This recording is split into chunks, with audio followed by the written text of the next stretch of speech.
Assalamualaikum warahmatullahi wabarakatuh. Saudaraku dimanapun berada, sesama warga Jeneponto, alhamdulillah sekarang kita di Balikpapan ini sudah ada perkumpulan paguyuban, di mana paguyuban ini saya merasakan ketika pertama kali terbersit pikiran untuk mendirikan paguyuban ini, mendirikan kerukunan ini. Jadi waktu itu tahun 2013 saya ikut sebuah paguyuban Ikatan Keluarga Sriwijaya Palembang. Saya ini orangnya kurang pengalaman di hal organisasi, namun dari melihat, merasakan apa yang orang-orang Sriwijaya Palembang itu lakukan ketika ada masalah di antara warga mereka. Di situ saya merasa terpanggil bagaimana caranya mendirikan sebuah kerukunan, sebuah persatuan orang-orang Jeneponto di Balikpapan ini. Meskipun pada saat itu saya masih terlalu sibuk juga bekerja, ya, masih ngajar-ngajar, ya.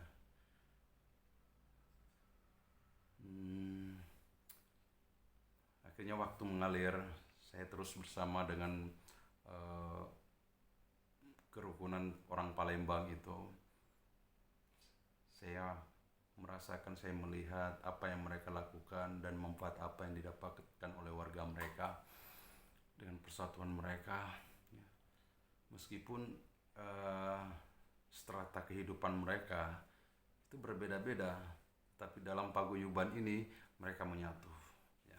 Dan silaturahmi yang terjalin di dalamnya itu saya semakin kagum, dan saya semakin ingin, semakin bermimpi bagaimana Jeneponto, warga Jeneponto itu suatu saat juga memiliki hal yang seperti ini, kerukunan keluarga Jeneponto. Jadi pada saat ada seminar waktu itu yang diadakan oleh Kesbangpol 2014, saya diundang oleh ketua Forum Komunikasi Paguyuban Balikpapan, jadi FKVB Balikpapan, dan di situ sudah ada sekitar 80-an paguyuban yang menyatu. Di FKVB ini sangat aktif dalam setiap kegiatan Pemkot, dan mereka sering mengadakan kunjungan-kunjungan keluar daerah, ya, entah 3 kali 4 kali dengan daerah yang berbeda setiap kunjungan. Pada saat itu Pak Leo sebagai ketua Forum Komunikasi Paguyuban Balikpapan mengatakan kepada saya, "Pak Sirwan orang apa?" Saya jawab, "Saya orang Jeneponto." "Loh, kok ikut di Palembang?" Saya bilang, "Kebetulan kerukunannya orang Jeneponto belum ada, jadi saya berteman dengan salah seorang orang Palembang dan aku diajak untuk bergabung." Akhirnya saya ikutlah, singkat cerita seperti itu, dan saya merasakan. Akhirnya ketua paguyuban Pak Leo mengatakan, "Begini aja Pak Sirwan, bagaimana kalau Pak Sirwan itu mendaftarkan diri aja sebagai kerukunan keluarga Jeneponto di paguyuban, meskipun Pak Sirwan baru sendirian." Jadi saya jawab, agak ragu sih, takutnya nanti tidak terjadi, ya. Dan saya masih seorang diri pada saat itu, ya.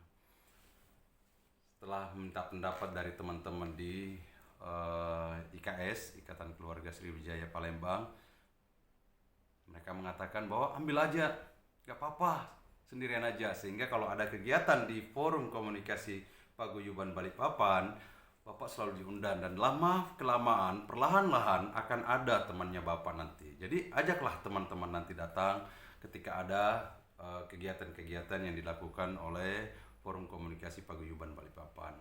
Dan alhamdulillah, jadi ketika ada kegiatan di Kesbangpol, saya dapat undangan untuk mengikuti kegiatan itu, seminar, dan pada saat itu dapat sertifikat bahwa pernah ikut kegiatan Kesbangpol Balikpapan. Kemudian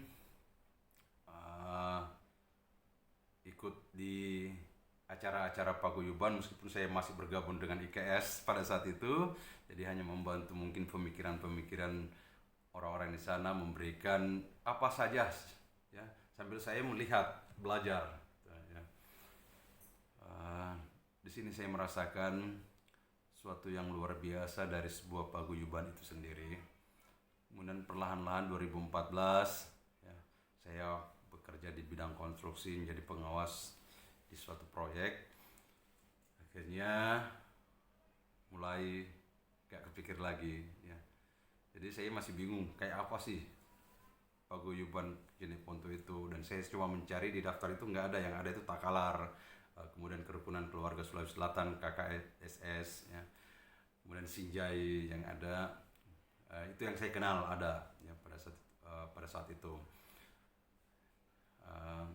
Kemudian saya kebetulan kenal dengan ketua Kerukunan Takalar pada saat itu, Haji Baharudin Lala.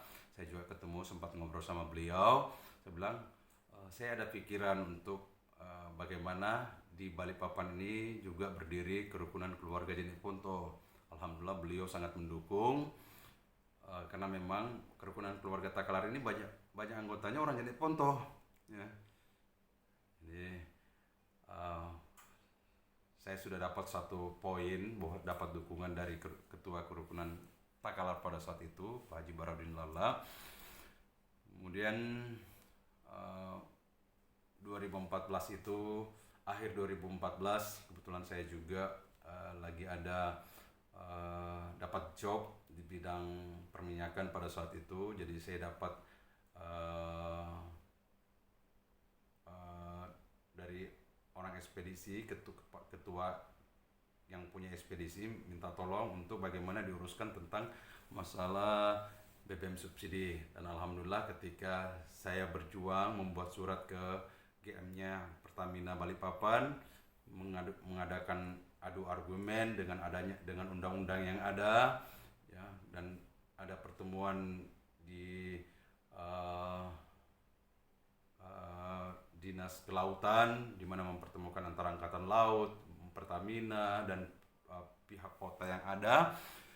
Pada saat itu kebetulan saya diberi kesempatan untuk berbicara, dan saya berbicara tentang masalah BBM subsidi, siapa saja yang berhak untuk mendapatkan BBM subsidi. Dan alhamdulillah dapat, saya pada saat itu dapat job itu langsung dari pusat, mengiyakan bahwa kategori kapal yang bisa mendapatkan subsidi itu adalah ini, termasuk salah satunya adalah pelayaran rakyat dan kapal nelayan dengan standar GT, gross tonnage yang tertentu. Jadi harus masuk sesuai dengan itu. Nah pada saat itu mulai sibuk lagi sehingga hal ini terlupakan. Malah kita pernah larinya ke buat SSB, sekolah bola pada saat itu ya.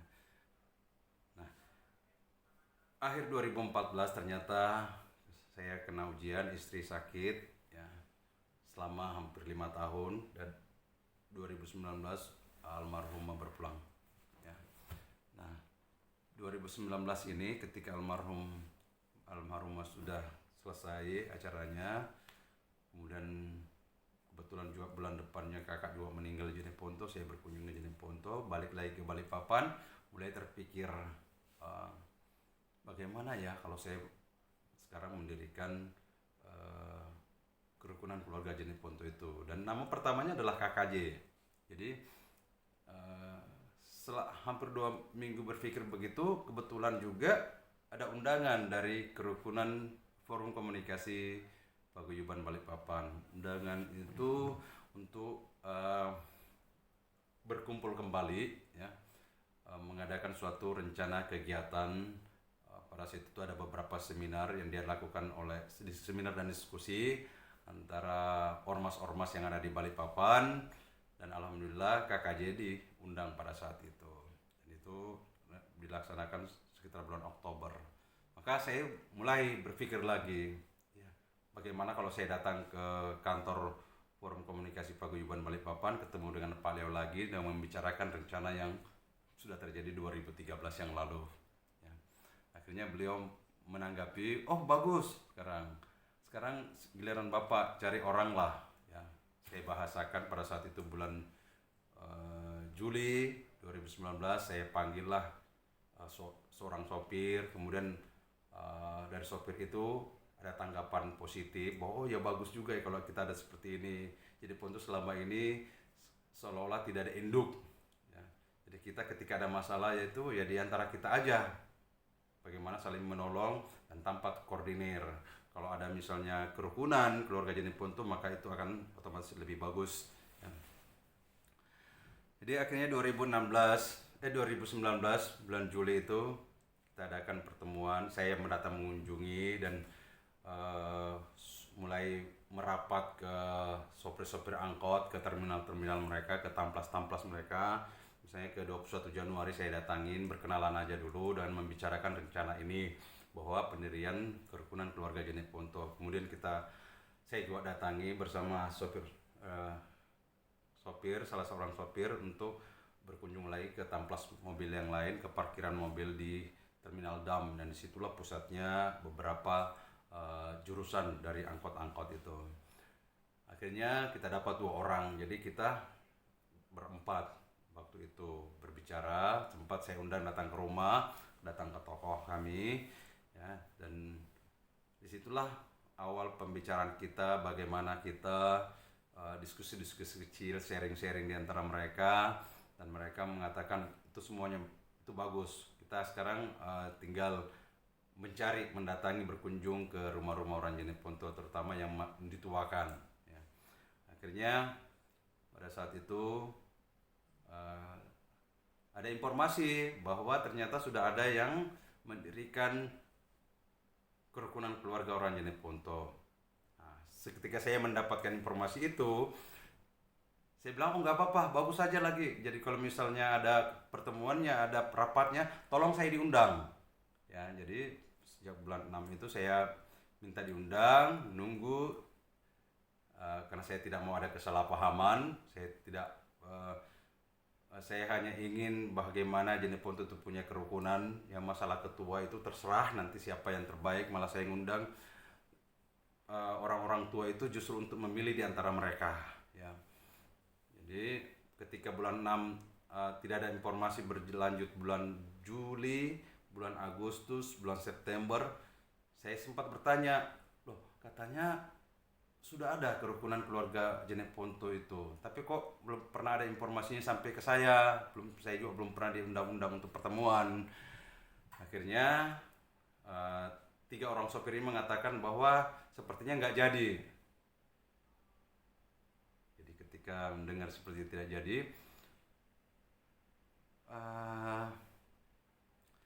saya merasa, waduh, saya pikir akan mudah karena saya akan ikut bagian mengambil kerjaan saja di pengurusan yang ada. Kemudian terdengar lagi ada informasi bahwa kerukunan keluarga ini Jene Ponto itu bergabung dengan Bantaeng. Jadi kerukunan KKBJ kalau saya tidak salah, kerukunan keluarga Bantaeng Jene Ponto. Nah, seketika saya mendengar itu, saya juga enggak masalah sih gabung-gabung, ya enggak masalah. Cuman ketika koordinasi sama ketua KKSS Balikpapan, malah beliau memberikan masukan buat saya. Jadi kalau bisa Jene Ponto berdiri sendiri, Bantaeng berdiri sendiri. Karena kalau gabung pasti ujung-ujungnya akan pecah dan itu akan membuang energi yang selama ini sudah menyatu, ternyata agak sulit dipersatukan kembali, ya terutama ketika ada kepentingan masing-masing. Ya, jadi saya mikir-mikir, ya benar juga sih. Akhirnya saya sampaikan hal ini kepada teman-teman bertiga. Dia mengatakan, ya bagus juga kalau kita berdiri Jene Ponto sendiri. Akhirnya kita bentuklah mulai dari grup BA. Grup BA itu teman-teman saya, orang-orang Jeneponto yang saya kenal di seluruh Indonesia. Jadi saya masukkan semua di dalam grup. Ya. Bahkan sopir-sopir tempat saya biasa yang ngirim barang ke Jeneponto atau mengirim barang dari Jeneponto ke Balikpapan, itu juga saya masukkan dalam grup. Ya. Jadi akhirnya pada saat itu sudah mulai ada 9 orang grup. Ya. Tapi yang aktif cuma 2 orang, yang dari Jakarta, satu namanya teman namanya Bula, itu yang aktif. Sampai dia bertanya apa tujuan dari didirikan KKT ini. Ya. Pada saat itu belum KKT, KKJ ini. Ya. Jadi saya berikan pendapat saya, opini saya, ide-ide saya. Dia bilang, wah bagus juga, masuk akal gitu loh. Saya bilang, iya, saya juga sudah minta beberapa pihak. Kemudian kenal seorang dari Tenggarong yang tinggal di Tenggarong, ya, dia bekerja sebagai pendamping di Dipnaker. Ya, jadi begitu kenal dengan Pak Rusdan, mulai ada ide-ide lagi, masukan-masukan lagi, dan dia tertarik untuk kita memulai hal itu meskipun dia masih 80% waktunya masih di Tenggarong. Jadi ketika bertemu beliau, banyak hal masukan, termasuk bagaimana kita bekerja sama dengan dinas sosial, dinas perindustrian untuk kepentingan KKJ itu sendiri, dan semoga itu bisa bermanfaat untuk warga-warga kita di warga-warga Jeneponto yang ada di Balikpapan.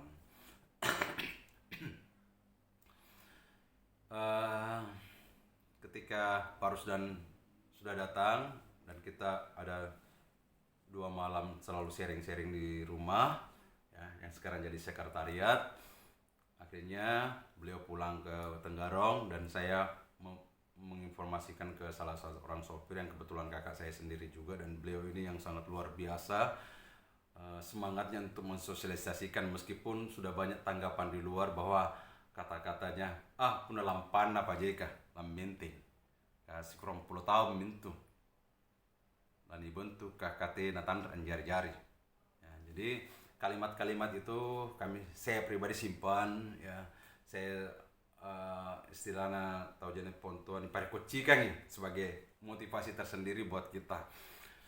Akhirnya saya datang berempat lagi berkumpul bagaimana kalau kita mulai sekarang ini, pada saat itu bulan Oktober, kita kumpul malam ini dan target kita adalah 2 minggu ke depan. Pada saat itu bertepatan tanggal 7 Oktober, hari Sabtu malam minggu, kita buat undangan dari sekarang. Dan undangan yang kita sebar itu sekitar 30 undangan, dan pada tanggal 7 Oktober itu yang datang hanya 7 orang, ya. Di 7 orang itu pun kita tidak jadi mengadakan rapat, ya, kita hanya diskusi-diskusi. Jadi saya bilang ini sebenarnya kita ngundang untuk rencana pendirian KKJ Jeneponto di Balikpapan, tetapi karena kita ini 7 orang aja, kayaknya kita perlu undur dulu dan kita perlu bekerja lagi, ya. Nah, dari situ, dari tanggal 7 itu 7 November, pada saat itu kita sudah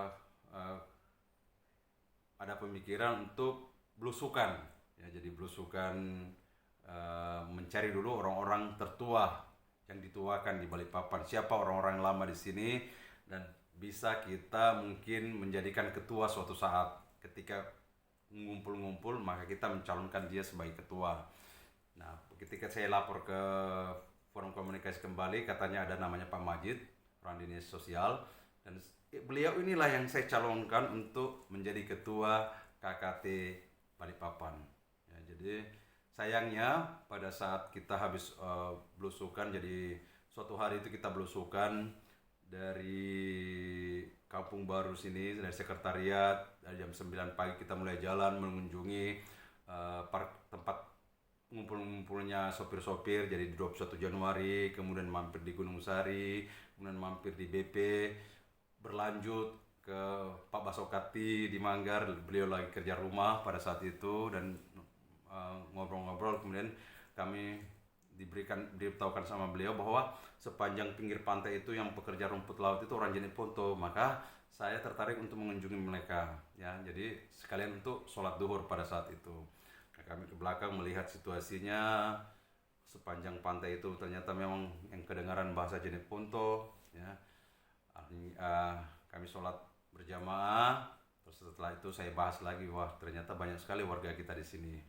Nah, Setelah duhur kita berangkat ke Tritip, ke Manggar, ke Tritip. Di situ kita ketemu Pak Ramli, orang Kodam. Kemudian lanjut lagi ke Gunung Tembak, ke Solo Api, dan kita sekalian bertanya kalau lewat ke kilo 28 itu lewat mana jalannya ke Kavleri. Pada saat itu ada yang kita kenal namanya Pak Hasrudin. Nah, dari situ tuh kita motong kompas ke sana lewat jalanan yang lumayan berlubang-lubang ya. Dan itu sekitar jam 3 kita lewat dari sana ya, sholat asar di rumahnya Pak Hasrudin, numpang, dan di sana dibikinkan ubi goreng yang saya rasa enak cara menggorengnya. Istri beliau pintar goreng. Dan kami sampai jam berapa di sana ngobrol-ngobrol tentang rencana pendirian ini, dan beliau sambut dengan luar biasa. Kemudian kami pulang sekitar jam 5. Jam 5 kita lewat lagi di kilo 10, kita mampir ya, ke salah seorang kenalan kami yang memang sudah jadi saudara. Mereka, beliau sih orang Takalar ya, usaha ban di sana ya, buka press ban. Akhirnya kita seharian itu baru makan hampir maghrib itu, dan kepala sudah sakit. Pak sopir pun denai ya, sudah merasa tidak tahan ya. Kemudian ada Dentika Jawa, waduh Pak Tahir juga sudah mengeluh, aku lapar ini. Saya bilang itulah karena saking semangatnya kita belusukan ya. Dan terlalu banyak pendapat, mau di warung ini, mau di warung ini, mau di warung ini pada saat itu. Jadi itulah suka dukanya yang awal kita belusukan. Kemudian besoknya kita ketemu, saya tanya lagi siapa lagi orang tua yang kita datangi. Ada oh maaf, sebelumnya ada Pak Haji Suding yang saya datangi bertiga dengan Pak Rusdan pada saat itu, dengan Pak Adi. Meskipun lumayan di situ ada suatu pengalaman yang sangat luar biasa, karena ketika saya bertemu beliau langsung diceramain. Apa yang saya diceramain, saya dipikir mafia. Jadi saya sebelum ngomong, saya hanya mengaku bahwa saya orang Jeneponto. Langsung beliau ceramah tentang mafia. Saya tidak ngerti mafia apa ya, saya tidak tahu. Jadi hampir 30 menit saya diceramain tentang mafia. Akhirnya saya biarkan bercerita beliau. Saya pikir orang tua mungkin ada masalah di usaha beliau, dan langsung saya datang. Jadi saya kena batunya istilahnya. Jadi saya terapkan aja metode komunikasi mendengarkan lah. Anggaplah orang tua saya memarahi saya. Saya hampir 30 menit baru dia tanya, kamu tujuannya apa kesini? Saya bilang ini Kareng, saya pribadi dan teman-teman ini rencana mau mendirikan kerukunan keluarga Jeneponto ya, bla bla bla bla. Sedikit ada yang disinggung tapi itu rahasia ya. Saya bilang saya ini baru pertama kali mau bikin seperti ini, karena saya tidak tahu bagaimana. Saya ini tidak mengerti organisasi, tapi saya ingin untuk membentuk seperti ini karena saya lihat manfaatnya di punya teman itu luar biasa. Karena akhirnya lama-lama cerita langsung dibilang oke, kalau gitu kita jangan cerita di sini, kita cerita di rumah saya. Dan akhirnya kami ke rumah beliau, dibuatkan kopi, dan kami sempat foto-foto sama beliau. Kemudian saya dikasih nomor HP beliau, kalau ada apa-apa tolong hubungin nomor saya ini. Ya, jadi alhamdulillah dari sebuah kesabaran situ kita belajar tentang kesabaran juga. Yang pertama sudah dikira mafia, tapi saya mungkin karena tidak negatif, selalu positif melihat beliau bahwa dia marah mungkin di usaha beliau, di anak buah beliau. Kemudian saya datang dan saya lah kena marahnya. Next, selanjutnya besok harinya saya tanya siapa lagi orang tua kita di sini orang Jeneponto. Akhirnya dia naik ngomong, ada Pak Haji Ashari Halintika ya. Jadi di mana rumahnya? Wika katanya. Oke, besok kita rencana ke sana. Jadi sorenya kita jalan dulu ke satu tempat mangkal-mangkalnya sopir-sopir lagi. Kemudian kita berkunjung ke beliau, dan beliau ternyata Dena ini tidak terlalu hafal sudah, karena dia sudah lama dia ke sana, tapi letaknya itu dia masih tahu. Akhirnya kita gedor-gedor, kita assalamualaikum, dan beliau juga lumayan kaget karena mungkin baru melihat muka-muka kita, baru mengenal muka-muka kita. Jadi eh, sore itu sekitar hampir setengah 6 kita mulai berbicara rencana kita apa dan sebagainya. Kemudian tanggapan beliau itu luar biasa bagus sekali. Kalau kalian sudah merencanakan, meskipun catatannya adalah sudah berkali-kali hal ini direncanakan tapi belum ada yang jadi. Ya, termasuk pembentukan yang sebelumnya beliau juga diundang, tapi dia sudah lama nunggu lagi, tidak ada tindak lanjut follow up daripada hal itu. Maka dia berharap semoga ini jadi. Ya, saya bilang ya keren, kami namanya berusaha. Uh, Insya Allah dengan semangat kami ini, kami akan melakukan hal ini dan kami akan mengkomunikasikannya ya, dengan teman-teman yang lain. Bagaimana? Jadi ini rencana kalian kita tanggal 14 akan ada pertemuan. Tanggal 21 November akan ada pertemuan kalian. Semoga kita bisa hadir dan memberikan masukan wejangan-wejangan buat kami semua sebagai orang-orang yang baru berpikir tentang kerukunan keluarga Jeneponto. Akhirnya dari pertemuan tanggal 21 November itu, alhamdulillah yang hadir pada saat itu 71 orang dan terbentuklah pengurus yang ada. Pada saat itu saya upload sebelum pengurusan itu bahwa kami ingin mendirikan kerukunan keluarga Jeneponto.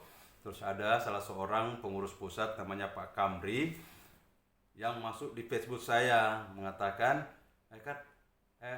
Karen kalau bisa jangan KKJ tapi KKT. Loh, saya baru tahu apa KKT itu, Kerukunan Keluarga Turatea. Oh gitu ya, ada ya? Ya sudah ada di pusat Pak. Alhamdulillah kalau begitu, tolong kami diarahkan. Nah, pada saat itu kan kita berpikiran bahwa kita akan mendirikan KKJ dan mengurus akte sendiri sampai badan hukumnya ke Jakarta. Pada saat itu, dan saya masih harus membahasakan kepada teman-teman bagaimana merencanakan ini semuanya ya. Tapi ternyata dengan hadirnya Pak Kamri yang memberikan masukan di Facebook, akhirnya lama-lama saya minta WA beliau, kami banyak berkomunikasi lah ya. Jadi pada saat habis rapat tanggal 21 November itu, beliau minta sudah ada pengurusnya kan, sudah. Tapi saya bilang masih banyak yang bolong-bolong nih ya, termasuk yang dituakan ya, yang pembina, penasehat pembina sudah ada sebagian. Yang lain-lain bidangnya itu kayaknya masih banyak yang belum terpenuhi ya. Akhirnya dia bilang gini aja, karena yang penting misalnya berapa orang saja yang pengurus inti aja, misalnya ketua umum, sekretaris dan bendahara umum, itu aja yang penting. Tapi saya lemparkan teman-teman, saya musyawarahkan, coba ceritakan kepada teman-teman pikir nggak usah lah, kita kan sudah ada beberapa orang, ada berapa puluh orang, jadi bisa nggak diajukan ke pusat bahwa boleh nggak 2 minggu selanjutnya kami akan pertemuan lagi dan kami akan melengkapi kepengurusan yang masih belum lengkap. Akhirnya menurut Pak Kamri, oh bagus juga ya, saya bilang iya. Akhirnya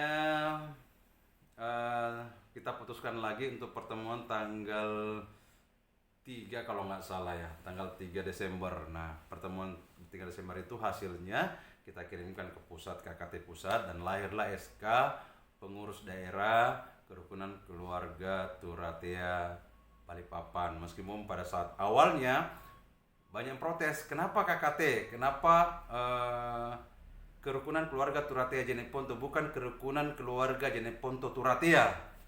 Jadi saya setelah dikirimkan anggaran dasar, saya lihat di anggaran dasar ada namanya Kerukunan Keluarga Turatea. Saya pikir saya coba komunikasi sama teman apa alasan yang bisa saya ajukan. Semuanya sepakat bahwa itu karena di akte itu sudah tertuang Kerukunan Keluarga Turatea. Cuman para sopir-sopir ini merasa keberatan, jadi saya ngambil inisiatif pada saat itu, udah deh nggak apa-apa deh kita tambah dulu Jeneponto supaya mereka tenang hatinya ya. Jadi akhirnya lahirlah Kerukunan Keluarga Turatea Jeneponto karena mereka mau nampak. Cuman pada saat itu saya buat spanduk, itu ada kesalahan, tukang cetaknya cuma ngasih Turate, jadi Kerukunan Keluarga Turate Jeneponto, padahal harusnya Turatea Jeneponto. Pikir-pikir daripada keluarkan biaya lagi, biarlah itu yang saya pasang dulu, nanti saya harus capek menjelaskan kepada orang-orang yang menegurnya. Dan benar, banyak sekali yang menegur, termasuk penasehatnya Kerukunan Keluarga Senjai ya. Jadi dia katakan, kenapa itu Turate, bukan Turatia. Saya bilang, maaf Haji, itu dari tukang cetaknya. Dan saya pikir tidak apa-apa lah, saya pakai itu aja daripada membuang spanduk itu, sayang ya. Jadi saya akan pakai saja, dan saya akan siap menjelaskan kepada siapapun yang bertanya. Akhirnya kerukunan KKTJ lahirlah, kita singkatan KKTJ Balikpapan. Kenapa diberikan ada Balikpapannya? Karena kami berada di kota Balikpapan. Jadi supaya peribahasa di mana bumi dipijak, di situ langit dijunjung. Jadi kita juga menghargai. Makanya kita berikan nama Kerukunan Keluarga Turatia Jeneponto Balikpapan. Ya, itu perjalanan awal pendirian daripada Kerukunan Keluarga Turatia ini. Alhamdulillah ketika pertemuan tanggal 3 Desember itu sudah mulai ada hadir, ya, ada Pak Arfan anaknya Karemangu,